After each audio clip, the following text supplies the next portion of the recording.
Guys, क्या आपको पता है कि जिस पृथ्वी से सूर्य की दूरी का पता लगाने में वैज्ञानिकों को सालों लग गए, उसे तुलसीदास जी ने हनुमान चालीसा के एक दोहे में वर्षों पहले लिख दिया था। जी हाँ गाइस, हनुमान चालीसा में एक दोहा है जो है जुग सहस्त्र जोधन पर भानु लील्यो ताहि मधुर फल जानू।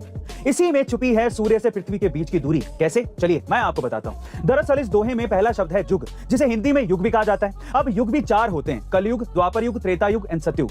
जहाँ कलयुग को 1200 साल माना गया है, द्वापर युग को 2400 साल, त्रेता युग को 3600 साल और सतयुग को 4800 साल माना गया है। अगर इन्हें जोड़ देंगे तो टोटल आएगा 12000 साल। इसी दोहे में एक और शब्द है सहस्त्र, जिसका मतलब है हजार, और तीसरा शब्द है योजन यानी कि 8 मील। अब 1 मील में 1.6 किलोमीटर होते हैं, यानी कि 8 मील में हो गए 8 × 1.6 किलोमीटर। अब अगर योजन चारों युग और सहस्त्र को गुना कर दिया जाए, यानी कि 8 × 1.6 × 12000 × 1000, तो आएगा 15 करोड़ 36 लाख किलोमीटर, जो कि साइंटिफिकली सूर्य से पृथ्वी के बीच की प्रामाणिक दूरी है। गाइस, क्या आपने कभी ऐसे किसी राष्ट्रपति के बारे में सुना है जिसे अपने देश में घुसने नहीं दिया जाता हो? जी हाँ गाइस, ये सच है। दरअसल यूरोप के दो देश क्रोएशिया और सर्बिया के बीच में एक ऐसी जगह थी जो इन दोनों देशों के अधिकार में नहीं थी, और इसी का फायदा उठाते हुए साल 2015 में 3 दोस्तों ने मिलकर यहां अपने लिए एक देश बसा लिया, और उन्हीं दोस्तों में से एक दोस्त वहां का राष्ट्रपति बन गया, जिसने बकायदा वहां का झंडा, संविधान और करेंसी भी स्टैब्लिश कर दी थी, और ऐसे अजीबोगरीब नियम बनाए जिसमें नागरिकों को गन रखने तक की परमिशन दे दी गई थी। लेकिन पड़ोसी देश क्रोएशिया को यह बिल्कुल भी पसंद नहीं था कि उसके आसपास इस तरह के अजीबोगरीब नियम और कानून लागू हों।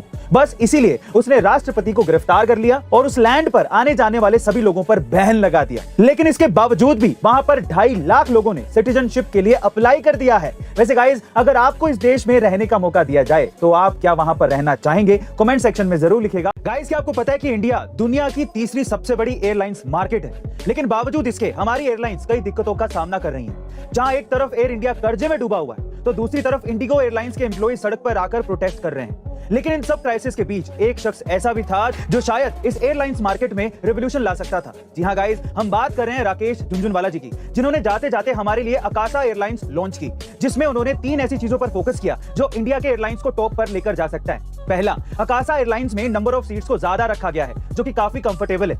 दूसरा, अकाशा एयरलाइंस एक ऐसे मॉडल पर काम कर रहा है जिसमें वो आपको सबसे सस्ते दामों में फ्लाई करवाएगा। और तीसरा, अकाशा एयरलाइंस ने पहली बार अपने एम्प्लॉइज के कंफर्ट के बारे में भी सोचा, जिसमें वो उनको कंफर्टेबल जैकेट्स और अच्छे ट्राउजर्स प्रोवाइड कराएगा। गाइस, मतलब साफ है कि राकेश झुनझुनवाला जी की अकाशा एयरलाइंस अब इंडियन एयरलाइंस में राज करने के लिए तैयारी में है। गाइस, क्या आप जानते हैं कि मुंबई की धारावी हर साल $1 बिलियन का बिजनेस करती है?